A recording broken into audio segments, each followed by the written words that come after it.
ಜ್ಞಾನೋಕ್ತಿಯಲ್ಲಿ ನನ್ನ 23 ಕಣ್ಣು ತೆರೆ చెప్తుంది.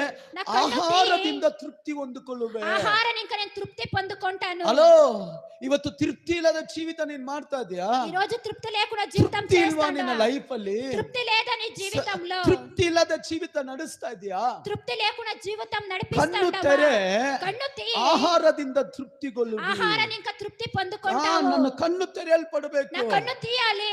ಬೈಬಲ್ ಹೇಳ್ತದೆ, దేవుని వాక్యం ಪೌಲ చెప్తుంది. ಹೇಳ್ತಾ ಇದ್ದಾನೆ, పౌలు చెప్తా ఉన్నాడు, నేను ಹೈ ಲೆವೆಲ್ ಜೀವಿಸಕ್ ಗೊತ್ತು, హై లెవెల్ జీవించేది తెలుసు, ಲೋ ಲೆವೆಲ್ ಜೀವಿಸಕ್ లో ಗೊತ್ತು. లెవెల్ జీవించేది తెలుసు. ನನ್ನನ್ನು ಬಲಪಡಿಸುವ ಆತನಲ್ಲಿ ಎಲ್ಲವನ್ನು ಮಾಡ್ಲಿಕ್ಕೆ ನಾನು ಶಕ್ತನ. నన్ను బలపడించే ఆతనలో నేను అన్ని చేసేదానికి శక్తమైనాను. 5 ಸ್ಟಾರ್ ಅಲ್ಲಿ ಹೋಟ್ಲ ತಿನ್ನಕ್ಕೂ ಗೊತ್ತು, ರೋಡ್ ಮೇಲೆ ಇರುವ ಹೋಟ್ಲಲ್ಲಿ ತಿನ್ನಕ್ಕೂ ನನಗೆ ಗೊತ್ತು. 5 స్టార్ హోటల్లో తినేది తెలుసు, ఫుట్పాత్ మీద ఉండే ನಿನ್ನ హోటల్లో ಕಣ್ಣು తినేది తెలుసు. ತೆರೆಯಲ್ಪಟ್ಟರೆ నీ కన్ను తీస్తే ಅದರ ಜೀವಿತನೇ ವ್ಯತ್ಯಾಸ.